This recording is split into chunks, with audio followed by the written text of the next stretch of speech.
नमस्कार, सवाल हरियाणा का देख रहे हैं आप। मैं हूं आपके साथ वरुण गोयल। राहुल गांधी को एक बार फिर से हरियाणा याद आया है। जब भी देश में किसी राज्य में चुनाव संपन्न होता है, उसके नतीजे आते हैं, राहुल गांधी को हरियाणा की याद आती है। आज राहुल गांधी ने यह कहा कि लोकसभा चुनाव में बीजेपी का हर छठा सांसद चोरी से बना है, यानी वोट चोरी से बना है। और उसके बाद उन्होंने कहा कि हरियाणा में तो पूरी सरकार ही घुसपैठ से बनाई गई है। हरियाणा को लेकर राहुल गांधी की टिप्पणियां यदाकदा सामने आती रहती हैं।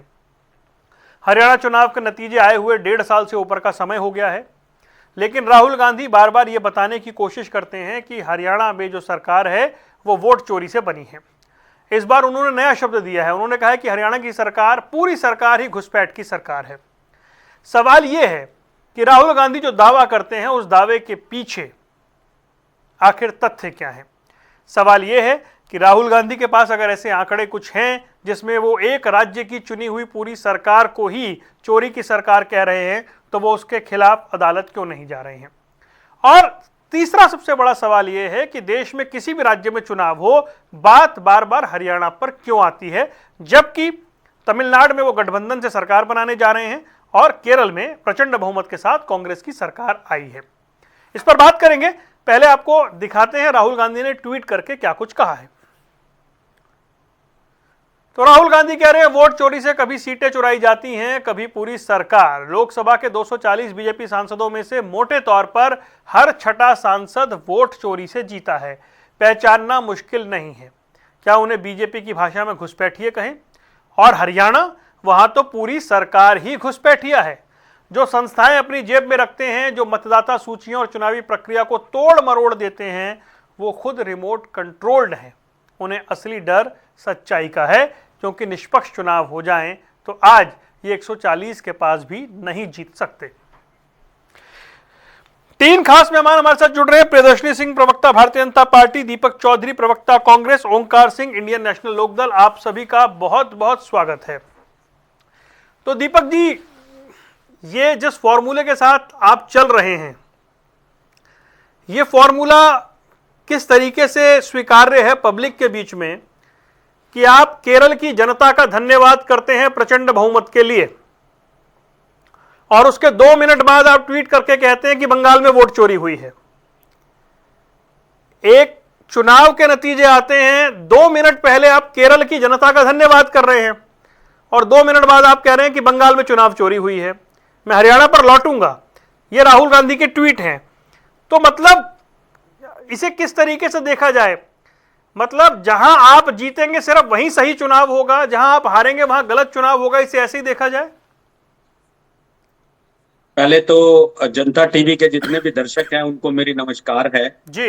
और वरुण जी, साथी प्रवक्ता जो हैं, उनको जय श्री राम, सत श्री अकाल है जी। और देखो वरुण जी, आपने जो सबसे पहले एक बात कही कि राहुल गांधी जी को चुनाव हारने के बाद हरियाणा की याद आती है, मैं इस बात का खंडन करता हूं।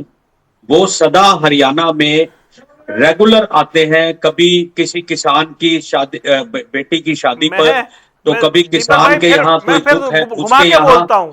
मैंने हार के बाद नहीं कहा। ये शब्द बोलना कि राहुल गांधी जी को हरियाणा की याद हरियाणा के चुनाव नतीजे कहा मैंने भाई साहब, हरियाणा की याद नहीं कहा। हरियाणा के चुनाव नतीजे याद आते हैं। मेरे को 2 अलग बातें मेरे को हो सकता है सुनने में। जो मैं आपको ये बताना चाह रहा हूँ, मीडिया बंधु हैं आप, हमारे साथी हैं, सुनने में कोई बात ऐसी हो सकती है, लेकिन राहुल गांधी जी को हमेशा हरियाणा की याद सदा आती है।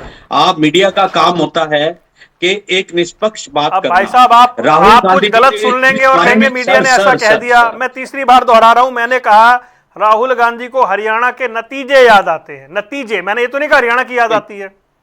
ठीक है, कोई बात नहीं।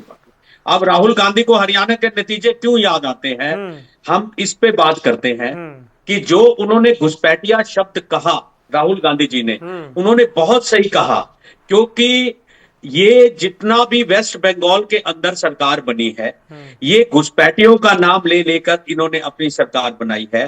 जो आप मुझे एक बात बताइए, ऐसा कौन सी जादू की इनके पास छड़ी है, या कौन सा ऐसा परमात्मा का दिया हुआ वरदान है भाजपा के पास कि 2 दिन पहले चुनाव में कहते हैं कि हम 212 बजे तक 200 सीटें जीत जाएंगे और ममता जी जो है वेस्ट बंगाल से बाहर हो जाएंगी।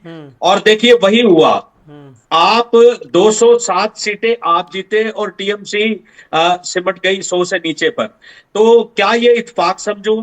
असम के अंदर मैं क्या ये बात को इत्तेफाक समझूं कि असम में कहा गया कि असम की जो है 95 सीटें हमें आएंगी और 29 सीटों पर जो है कांग्रेस सिमट जाएगी।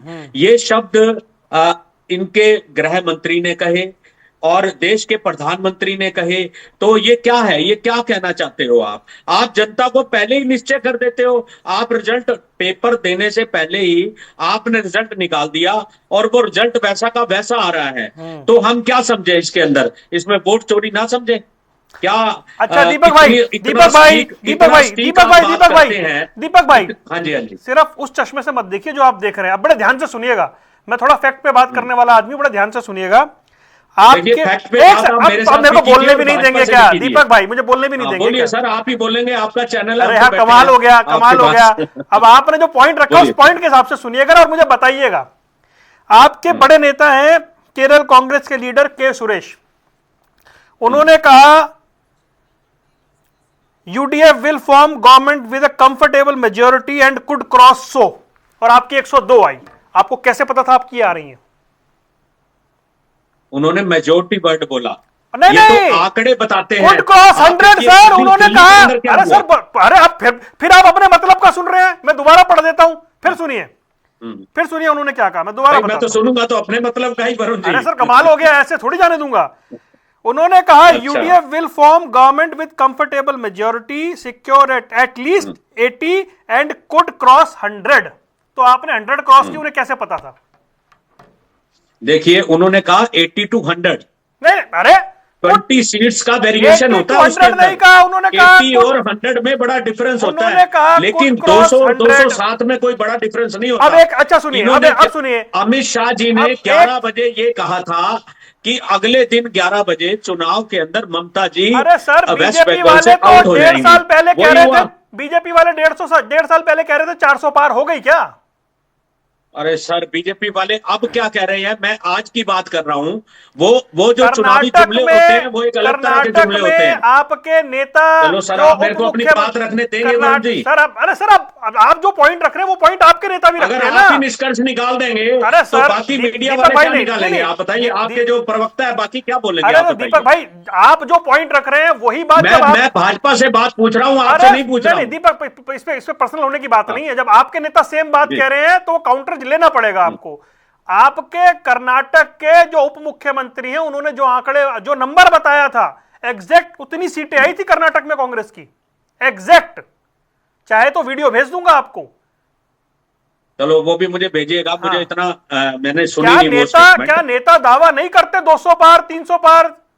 सर, नेता दावा करते हैं। आप देखिए, दिल्ली के अंदर इन्होंने दावा किया कि हम 48 सीटें, किसी ने तकरीबन 50 सीटों पर पहुंचेंगे। इन्होंने 48 पे पहुंचे। केजरीवाल 22 सीटों से सिमट जाएंगे। क्या ये सटीक दावा क्या है? नहीं कहा किसने? आपको मुझे वो दिखाइए जिसमें इन्होंने कहा था कि 22 सीटों पर केजरीवाल सिमट जाएंगे। मुझे दिखाइएगा वो। मैं आपको भेज दूंगा। और आगे सुनिए आप मेरी बात। राहुल गांधी जी ने एक बात कही कि वो बिल्कुल सही कह रहे हैं कि जितनी घुसपैठ, जितना चुनाव आयोग का दुरुपयोग किया गया है, आज भाजपा की सरकार में शायद किसी सरकार में नहीं हुआ। अगर हम ऐसा कार्य करते तो शायद भाजपा 2 पे ही सिमट के रह जाती। हमने लोकतंत्र की रक्षा करी है, हम जाति वादता में नहीं चलते। ये तो धर्म की आड़ देकर जो है, इनके जो संवैधानिक पद पे बैठने वाले लोग हैं, वो आज से ही वेस्ट बंगाल में कहना शुरू हो गए हैं कि हिंदुओं ने हमें वोट दिया, हिंदुओं की सरकार बनी है। क्या ये किसी लोकतंत्र की मर्यादा है? लोकतंत्र की भाषा होती है क्या ये? तेलंगाना के आप मुख्यमंत्री केवल ने क्या मात्र कहा हिंदू मालूम है हिंदू करते रहे? आपको सर, हमने तो बचपन से एक गाना गुनगुनाया है। तेलंगाना के मुख्यमंत्री ने क्या मालूम है या नहीं है? या वो भी गूगल करेंगे? कांग्रेस मतलब मुस्लिम, मुस्लिम मतलब कांग्रेस। तेलंगाना के मुख्यमंत्री रेवंत रेड्डी ने कहा कांग्रेस मतलब मुसलमान, मुसलमान मतलब कांग्रेस। चेक कीजिएगा, मैं आता हूं आपके पास। किसी ने क्या कहा उसको छोड़िए। किसी ने, सर आप आपका अपनी बात रख मुख्यमंत्री रहे है। हैं। आप तेलंगाना के मुख्यमंत्री ने क्या कहा, सर आपका वो उनकी अपनी मुख्यमंत्री है पर्सनल वो। राय है, वो अपना जवाब अच्छा, देंगे। आप बंगाल की बात कर लेंगे, मैं तेलंगाना का आपका मुख्यमंत्री क्या कह रहा है उस पर बात नहीं कर सकता। सर सारी डिबेट आप ही कर ले मेरे अरे साथ। तो ऐसे थोड़ी बाकियों होता है को बिठाने दीपक की भाई। जरूरत ही नहीं है फिर आपको। दीपक भाई, आईना देखना पड़ता है, प्लीज। प्रियदर्शनी जी, चलो ठीक है, भाई आप क्यों, आईना दिखा रहे हैं, हम आईना दिखाएं तो आप ना देखें। राहुल गांधी हरियाणा में आपकी सरकार को बार बार अवैध सरकार, इस बार तो पूरी सरकार घुसपैठ की सरकार कह रहे हैं। बिल्कुल सही तो कह रहे हैं, बिल्कुल अब मैं सही तो कह रहे प्रियदर्शनी हैं। जी से पूछ रहा हूं भाई घुसपैठियों की साहब, सरकार है ये। अब तो प्रियदर्शनी जी से पूछ रहा हूं मैं, रुकिए ना। तो पूछ लीजिए आप सर। लोग उनके आरोप को देखते हैं और आगे बढ़ जाते हैं। क्या ऐसे ही राहुल गांधी जब बार बार इस बात को कह रहे हैं तो आपके पास काउंटर क्या है भाई? वो हर चुनाव के बाद कहते हैं हरियाणा में चोरी हुई। मैं वरुण जी एक बड़ी साफ साफ बात बता रही हूँ। मैंने आज ये ना एक अपनी टीम को बोल दिया कि एक लिंक भी बनाएंगे, ठीक है। इस पे ना मैं जेन्युइनली बोल रही हूँ, दीपक भाई बड़े आदमी है, 500 रुपए डाल देंगे। भाई मैं तो इनकी तरह पैसे वाली नहीं हूँ, तो भैया मैं तो जिसको कहते हैं 10-20 रुपए ही दे पाऊंगी, ठीक है। बाकी लोगों को भी बोलूंगी कि सब लोग उसमें डालें। एक क्राउड फंडिंग कर रही हूँ। मानसिक बीमारी से ग्रसित है राहुल गांधी, मैं बता रही हूँ। मानसिक व्यक्तिगत ना बीमारी है। बनाइए। आप नहीं, ऐसे ऐसे नहीं है, मैं ऐसे बताऊं, मैं ऐसे जो बहुत परेशान आप हूं बोल रही हैं, इस जो चीज से। ये क्योंकि नेता एक प्रतिपक्ष व्यक्ति के तो बारे में आकलन कर आप ही नहीं रहा है और कैसे हर बोल चुनाव सकती हैं हार रहा ऐसे? है और क्या बाकायदा आपको हार कोई रहा है और हर बीमारी हो चुनाव गई है क्या? लगातार हार रहा है। लोकसभा राधर प्रतिपक्ष देन नेता इसके बारे में राहुल गांधी जी के प्लीज बारे में अगर रिफ्रेन ये फ्रॉम बात बोलेंगी तो कतई नहीं पर्सनल, नहीं सुनेंगे। प्लीज, बहुत गलत बात बोल रही हैं सिर्फ आप। सिर्फ पर्सनल नहीं आरोप कर पे रही हूँ। प्रत्यारोप पे ये आइए तो मैं प्लीज। अरे आदरणीय छोड़िए राहुल आप, गांधी जी क्या बोल रही हूँ, आरोप है? ये आदरणीय आरोप बोल होते रही हूँ। हैं?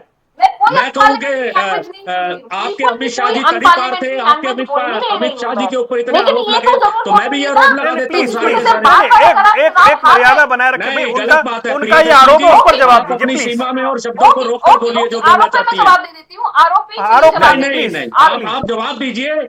आप अपना जवाब दीजिए। आप नहीं इल्जाम लगा रहे हैं और 100% सच लगा भाई रहे हैं। दीपक जी, दीजिए आप ही सबूत, बोल आप दो। क्या देना आज चाहती हैं? चलिए आप ही दीपक भाई, एक मिनट, काम करते हैं, हम सब चुप हो जाते रुकिए, हैं। ठीक है, ओके प्रियदर्शनी। हाँ, देखिए मैं आपको बताऊं कि देखिए ये जिस किस्म के आरोप लगाते हैं, अपने ही आरोपों से ये हास्यास्पद स्थिति पे ले आते हैं चीजों को। कोई इनसे, जिसको कहते हैं, आप आज हरियाणा के आगे का ट्वीट देख रही थी एक हफ्ते पहले वरुण जी, इन्हीं आदरणीय राहुल गांधी जी ने, जो लीडर ऑफ ऑपोजिशन है, उन्होंने जब पहले चरण का बंगाल का चुनाव हो गया था, तो उसके बाद वीडियो बनाई थी कि ममता जी ने, जिसको कहते हैं, मुस्लिम तुष्टीकरण की राजनीति की और इसलिए ये बंगाल से इनकी सीटें जा रही है और ये खत्म हो रहा है। खुद ही बोल दिया था इन्होंने। 28 के भी चुनाव भी नहीं हुए थे, 28 की वोटिंग भी नहीं पड़ी थी अभी, और इन्होंने पहले ही बोल दिया था। और उसके बाद एक हफ्ते बाद, जिसको कहते हैं, आगे उनके आंसू पोंछने के लिए। तो ये जो इंडी गठबंधन है, ये इंडी गठबंधन किसी काम का गठबंधन है नहीं, ये किसी बात का गठबंधन है नहीं, गंदी गठबंधन है। इनको ये समझना चाहिए कि जब इनको खुद का मतलब होता है, अब अखिलेश यादव को ही लगने लगा है जैसे कि 2027 का चुनाव आते आते कि भैया जैसे सब निपट गए, मैं भी निपटने वाला हूँ। और ये जो बार बार ये बोलते हैं, इन लोगों को शर्म आनी चाहिए कि 20% के लिए 80% आबादी के साथ आप अन्याय नहीं कर सकते हैं। आज 80% जब एकत्रित हो गई है तो इन लोगों को दिक्कत होने लगी है। हाँ हम बोलते हैं कि हम हिंदुत्व की राजनीति करते हैं, एकदम साफ खुले में बोलते हैं। आपकी हिम्मत है बोलने की? एक कांग्रेसी मुझे इस मंच पे बोल के अजीत पवार जी के बारे में भी बता दीजिए। स्वर्गीय अजीत पवार के बारे में क्या क्या बोला था? बाद में उन्हीं के साथ सरकार बनाई आपने, वो दिन याद नहीं है क्या आपको? कम से कम हम खुले और चौड़े में तो बोलते हैं कि हाँ, हम है गर्वान्वित होके, हिंदू होके, भारत एक हिंदू राज्य है, हम गर्वान्वित है इस चीज को। कम से कम हम कब कहते हैं कि भारत हिंदू राज्य नहीं है? हम कब जय श्री राम या सिया राम नहीं लेते हैं? तथा निज देश का अभिमान है, वो नर नहीं, नरपक्षनिशा और मृतक समान है। जिस व्यक्ति को अपने खुद के, अपने गोत्र का नहीं मानो, अपनी जात का मानना हो और अपने धर्म का मानो, मेरी नजर में वो व्यक्ति आप जो दोनों रुक जाइए प्लीज। आपको पता है कि आपकी पार्टी क्या दोनों रुक जाइए। चलती है? दीपक जी कंटिन्यू नहीं बोलना है ना, प्लीज बोलने नहीं दूंगी। अब आपकी बात प्लीज नहीं, ऐसे थोड़ी बोल जाएंगे जी। अरे नहीं, राहुल आपको गांधी जी को कुछ अगर ये रुकिए, पागल रुकिए, कह रही है तो इनको सोचना रुकिए, चाहिए क्या बोल रही है। भाई डिलेल मत करिए, डिबेट टॉपिक पे रखिए प्लीज। ओंकार सिंह जी, ओके रुकिए। ओंकार सिंह जी, राहुल गांधी वोट चोरी का मुद्दा उठाते हैं, फिर शांत हो जाते हैं, फिर चुनाव आते हैं, चुनाव में नतीजे आते हैं, फिर वो वोट चोरी का मुद्दा उठाते हैं, फिर शांत हो जाते हैं। एक बार कई दल एक साथ मंच पर आए थे कि ये बड़ा मुद्दा है, फिर वो सारे दल इकट्ठे हुए थे, फिर वो कहाँ चले गए। जब ममता बनर्जी बंगाल में एसआईआर को लेकर लड़ रही थी तो ये इंडिया ब्लॉक के सारे नेता कहाँ थे, कौन ममता बनर्जी के साथ खड़ा हुआ था। जब ये मुद्दा किसी दूसरी स्टेट में उठता है तो वहाँ साथ क्यों नहीं जाते हैं। फिर राहुल गांधी बंगाल में जाकर ममता बनर्जी के शासन की बुराई भी करते हैं और उसके बाद वो हार जाती है तो कहते हैं जी बंगाल में वोट चोरी हुई है। फिर वो चुनाव में फिर भागीदारी भी होती है, फिर मुद्दा उठता है, फिर शांत हो जाते हैं। क्या ऐसे चल जाएगा? ऐसे पब्लिक को स्वीकार्य है जो चल रहा है? वरुण जी बिल्कुल ठीक प्रश्न उठाया आपने। ऐसे चलेगा नहीं, ना ही पब्लिक स्वीकार करेगी। बिल्कुल सही एनालिसिस किया आपने। अगर हम किसी बात को कह रहे हैं और उस बात को हमें साबित तो करना हमारी जिम्मेवारी है। अगर हम कह रहे हैं वोट चोर है, वोट चोर को साबित करना हमारी जिम्मेवारी है। लेकिन एक चीज मैं कहना चाहता हूं, लोकतंत्र में आधार चुनाव होता है, चुनाव का आधार वोट होती है। अब वोट के ऊपर चोरी का आरोप लगना कोई छोटा आरोप नहीं है, इसका जवाब चुनाव आयोग को देना है। अगर आज ईवीएम की कारगुजारी पर प्रश्न चिन्ह उठते हैं तो जवाब तो चुनाव आयोग को देना, बीजेपी को नहीं देना। और बहुत बड़ी बात है, आज अगर किसान मंडी में गेहूं लेके जाता है तो उसका थंब इंप्रेशन लिया जाता है, उसकी आंख की पुतली ली जाती है। मैं पूछना चाहता हूं, आज 12 साल से बीजेपी सत्ता में है, क्या वोट को आधार कार्ड से नहीं जोड़ा जा सकता? क्या वोट को हमारे थंब इंप्रेशन से नहीं जोड़ा जा सकता? जोड़ा जा सकता है। उससे वोट चोरी की संभावना खत्म हो जाएगी, जिस वजह से जोड़ा नहीं जा रहा। और जोड़ा जाना चाहिए, क्योंकि हम सब लोकतंत्र की मजबूती के पक्षधर हैं। हम ये नहीं चाहते कि हमारा देश, हमारा प्रदेश किसी तरह से तानाशाह बने जैसे किम जोन है। लेकिन परिस्थितियां बहुत इस वक्त अजीब हैं भारत के अंदर। अगर बंगाल में 91 लाख से ऊपर वोट काट दी जाती हैं, बिहार में 63 लाख से ऊपर काट दी जाती हैं, मैं कहता हूं घुसपैठिए होंगे। चलिए मान गए इनकी बात, घुसपैठिए होंगे, लेकिन उस सारी चीजों का एक व्हाइट पेपर होना जरूरी है, जनता के बीच में आना जरूरी है। क्योंकि इतनी ज्यादा वोट अगर कट रही है, तकरीबन 1 करोड़ वोट 293 सीट से अगर कट जाती है तो एक सीट पे तकरीबन 35,000 वोट आती हैं। ये परिस्थिति देखिए, लोकतंत्र में सत्ता किसी की बपोती नहीं होती। कल कांग्रेस थी, आज बीजेपी है, कल कौन होगा ये समय बतलाएगा। तो ऐसी व्यवस्था बीजेपी को करनी चाहिए। आज सत्ता में बीजेपी है। नहीं ओंकार जी, मेरा एक सवाल है ना इसमें, मेरा इसमें सवाल है। 5 राज्यों के चुनाव हो गए। 5 राज्यों के चुनाव में जब 4 तारीख को रिजल्ट आया तो राहुल जी का पहला ट्वीट आया, केरल की जनता का धन्यवाद हम पर भरोसा करने के लिए। और 10 मिनट बाद दूसरा ट्वीट आया कि जी बंगाल में ऐसा हो रहा है। थोड़ी देर बाद, चलिए 10 मिनट, थोड़ी देर बाद उसी दिन ट्वीट आया बंगाल में ऐसा हो रहा है। तो जब एक राज्य का नतीजा आपको स्वीकार है, वहां की आपको ईवीएम भी स्वीकार है, वहां की आपको वोटर लिस्ट भी स्वीकार है, उस राज्य में हुआ एसआईआर भी आपको स्वीकार है, 100 से ऊपर सीटें आ गई, वहां जो चुनावी प्रक्रिया है वो सारी स्वीकार है, लेकिन दूसरे राज्य में आपके मतलब का नतीजा नहीं आया तो वो स्वीकार नहीं है। तो पब्लिक के बीच में क्या इंप्रेशन जा रहा है? बिल्कुल वाजिब प्रश्न है आपका। पब्लिक में इंप्रेशन ठीक नहीं जा रहा। यही तो कारण है कि कामयाबी नहीं मिल रही इनको। कारण तो यही है ना, अगर किसी तथ्य के ऊपर ये फैक्ट साफ दिखाएं, उसके साथ में सबूत दिखाएं तो बात बनती है। लेकिन एक बात जरूर कहना चाहूंगा, जब 1970 का दौर याद कीजिए, मैं तो उस वक्त छोटी उम्र थी, उस समय जब कांग्रेस तानाशाही रोल में आ गई थी तो बीजेपी और दूसरी पार्टियों ने क्या किया था, एकजुट होकर तानाशाही को खत्म किया था। आज वही परिस्थिति बीजेपी के साथ है। आज बीजेपी अगर तानाशाह रोल अदा कर रही है तो देश की सबसे बड़ी पार्टी कौन सी है? कांग्रेस। कांग्रेस की जिम्मेवारी है कि छोटी छोटी पार्टियों को साथ में लेके इनको जवाब दे। अगर ऐसी ये छोटी छोटी पार्टियों से बात नहीं करेंगे, आपकी बात बिल्कुल ठीक है। एक तरफ तो बंगाल में कांग्रेस ने अपने प्रत्याशी उतार दिए, जबकि इंडिया गठबंधन का हिस्सा दोनों है। दूसरी तरफ अब टीएमसी हार गई तो अब उसके ऊपर शोक भी व्यक्त करना है। ये दोनों विरोधाभासी चीजें एक साथ नहीं चल सकती। अगर इसका व्यवस्था का हल करना है तो राहुल गांधी जी को खुद हल करना है। उनको क्षेत्रीय दलों को और जो दूसरी विपक्षी पार्टियां उनको साथ लेके एक इंडिया गठबंधन की मजबूती के लिए काम करना पड़ेगा। ठीक है, नहीं तो आज बंगाल आ रहे हैं, कल को केरला का भी यही हाल कर देंगे, पंजाब का भी ये कह रहे हैं। और मुझे पूरा विश्वास है पंजाब इनके झांसे में नहीं आने वाला, क्योंकि पंजाब एक क्रांतिकारी स्टेट है। वहां क्या राहुल गांधी आम आदमी पार्टी के खिलाफ तैयारी करके नहीं आएंगे क्या मैदान में? आएंगे ना, बिल्कुल आएंगे, बस फिर। बिल्कुल। मैं भी तो वही कह रहा हूँ, हाँ। मैं भी तो वरुण जी वही कह रहा हूँ। इसके लिए विपक्ष को एक ठोस नीति बनानी पड़ेगी।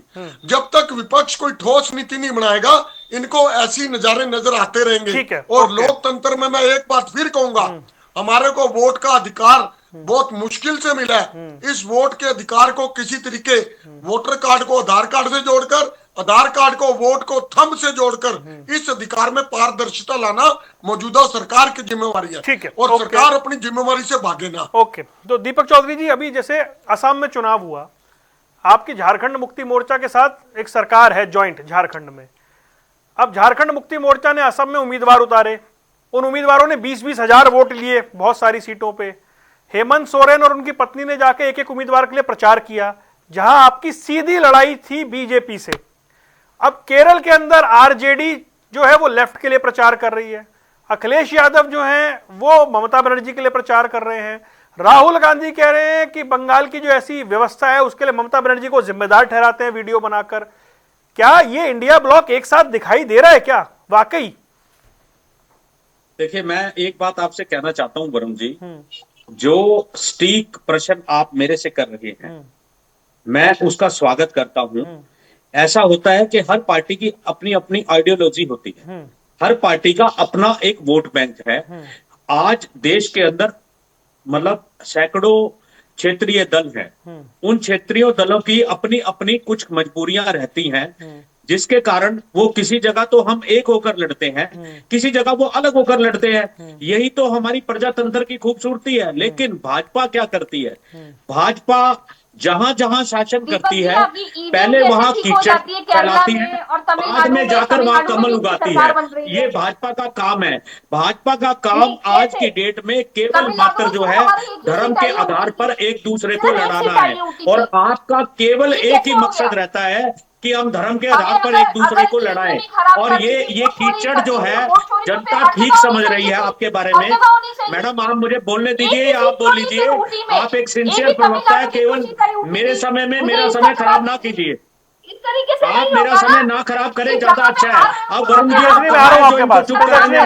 इनका माइक म्यूट कराएंगे। कौन सा तरीका है इनका? लेट हिम कंप्लीट ना, मैं आ रहा हूं आपके कौन सा पास। तरीका लेट हिम है? कंप्लीट आप प्लीज। कैसा तरीका अपनाते हैं कि जो नेता प्रतिपक्ष के बारे में आप उनको कहते हैं कि प्लीज। उनका ओके, दफ्तर दीपक भाई अपनी बना बात हुआ है। पूरी कीजिए। आप दीपक शर्मा भाई लीजिए। अपनी बात पूरी कीजिए। अब मैं अपनी बात ही पूरी कर रहा था। मैं इसलिए प्रियदर्शनी जी से कह रहा था कि आप मेरी बात सुने। हम एक प्रवक्ता हैं पार्टी के, आप भी प्रवक्ता हैं, मैं भी प्रवक्ता हूं, ओंकार सिंह जी भी प्रवक्ता हैं। हमें अपनी पार्टी के प्रति इतना, ठीक है, निष्ठावान होना बहुत अच्छी बात है, लेकिन कोई बात अगर गलत हो रही है तो उसको स्वीकार कीजिए।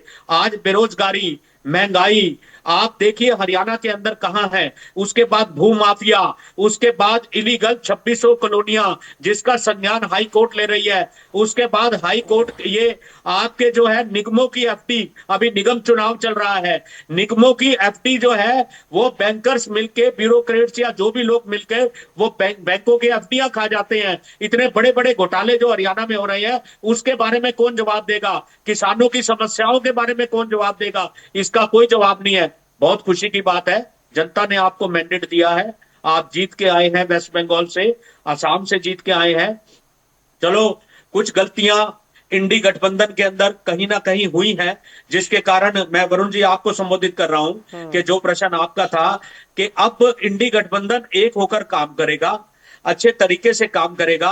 ये ममता बनर्जी भी खुद कह रही हैं कि मेरे यहां से 100 सीटों की चोरी हुई है और हम एलिगेशन चुनाव आयोग पे लगा रहे हैं। चुनाव आयोग को इस बारे में स्पष्टीकरण देना चाहिए। ओंकार सिंह जी ने बड़ी अच्छी बात कही कि 14 साल आपको हो गए हैं राज करते हुए, थर्ड प्लान आपका चल रहा है, और थर्ड प्लान के अंदर आज तक आप अपने हमारे आधार कार्ड को वोट के साथ क्यों नहीं जोड़ पाए? या कोई ऐसी प्रक्रिया बनाते जिसपे हमें कहना ना पड़ता। हमने तो पूरे हरियाणा के अंदर वोट छोड़, गद्दी छोड़ का डंका बजा के रखा है 3 महीने तक। लेकिन क्या है कि आज की डेट में जितनी भी एजेंसीज है, जितनी भी हायर एजेंसीज है, ईडी है, सीबीआई है, आपका चुनाव आयोग है, आज सरकार ने पूर्ण रूप से उस पे, आप एक बात बताइए, कोई भी डेलीगेशन आता है बाहर से, नेता प्रतिपक्ष को बुलाया जाता है। हमारे समय में आप देखिए कि अटल बिहारी वाजपेयी जी को इतना सम्मान दिया जाता था, उनको बाहर भेजा जाता था। आपने राहुल गांधी जी को कब ऑफर किया?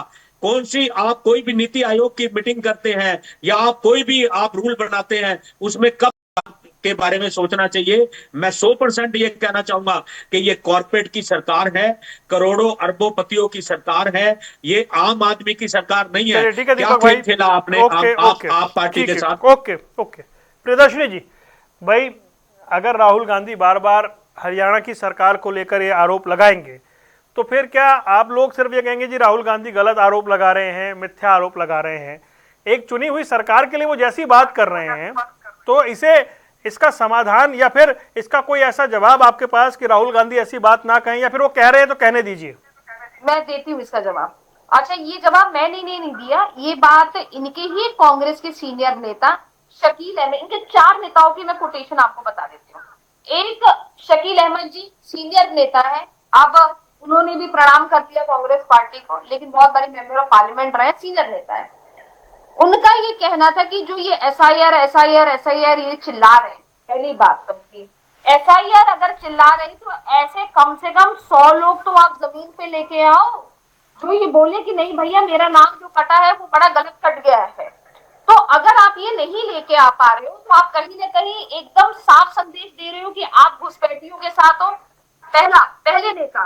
दूसरे कांग्रेस नेता शशि थरूर जी ने साफ ये बात बोली है, एकदम क्लियर कट ये बात बोली, इसी चुनाव में उनकी स्टेटमेंट है जब उनसे पूछा गया कि कांग्रेस को आकलन करने की जरूरत है, कांग्रेस को कहीं ना कहीं आकलन करने की जरूरत है कि क्यों हार रही है। हुड्डा साहब की भी स्टेटमेंट इसी किस्म की थी। तीसरे नेता। अब मैं चौथे नेता पे आती हूँ। इनके एक बहुत ही सीनियर प्रवक्ता, महिला प्रवक्ता ने ये बोला कि ममता जी का घमंड अहंकार इस कदर बढ़ गया था कि जब राहुल गांधी जी ने यात्रा के लिए उनको बिहार के चुनावों में बुलाया था तो वो नहीं आई थी, इसी कारण वो चुनाव हार गई है। ये आज की उनकी ऑफिशियल स्टेटमेंट है। तो आप ये बताइए ना कि इन लोगों की तो खुद ही समझ में नहीं है कि पार्टी लाइन क्या है, और इनमें से एक भी नेता भारतीय जनता पार्टी का नहीं है।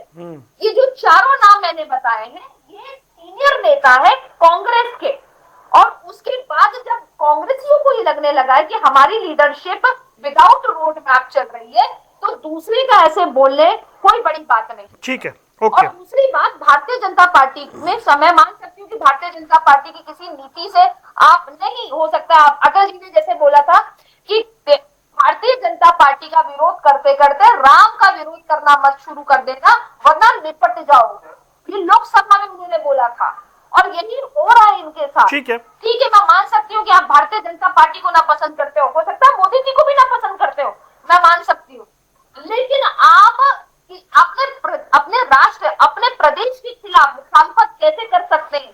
आप भारतीय जनता पार्टी को हेट करते करते आप देश के खिलाफ कैसे हो सकते हैं? ठीक है, ओके ओके। ओंकार जी मैं इनका जवाब देना चाहता हूँ, मेरे दिमाग से बारी ओंकार जी की है ना भाई, बारी ओंकार जी की है ना, रुकिए। ओंकार जी, पिछले 1.5 साल से जो हरियाणा चुनाव के नतीजे आए, कम से कम 100 बार हमने यहाँ बैठ के आपके साथ डिस्कस कर लिया इन नतीजों पे। फिर राज्यसभा के चुनाव हुए, 37 से नंबर 28 रह गया या 32 रह गया।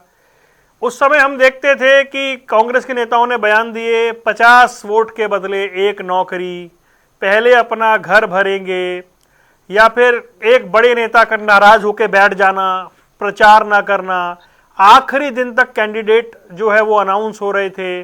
उसके बाद जो निर्दलीय कैंडिडेट खड़े किए गए, कौन किसकी गोभी खोद रहा था, जो राजनीति की भाषा में कहा जाता है, वो सब हम एनालिसिस करते हैं।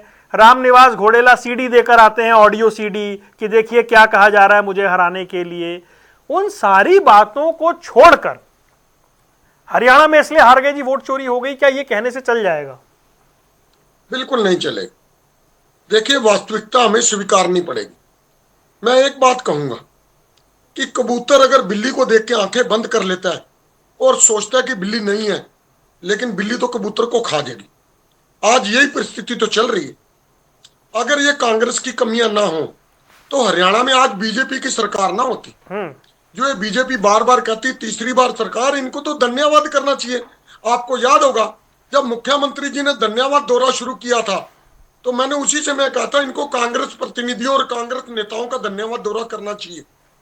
हाँ, अभी भी समय है, लेकिन मैं एक बात कह के अपनी बात को समाप्त करूंगा। लोकतंत्र किसी की बपोती नहीं है और ना ही सत्ता किसी की बपोती है। सत्ता किसी की गुलाम भी नहीं होती। अगर मेरी बहन सोचती है कि सत्ता में हमेशा बने रहेंगे, तो अगर ऐसी परिस्थिति होती तो आज अंग्रेज होते यहाँ पे, आज मुगल होते यहाँ पे, और कोई ना कोई और विदेशी हमारे पर राज कर रहा होता। इसलिए सत्ता तो परिवर्तनशील है। आज सत्ता में बीजेपी है, इनकी जिम्मेवारी बनती है कि जो भी परिवर्तन करने चाहें ऐसी व्यवस्था करे कि सत्ता पर तानाशाही का प्रभाव ना पड़ सके और लोकतंत्र पर तानाशाही कभी भी हैवी ना हो सके। आज परिस्थितियां इसके विपरीत हैं।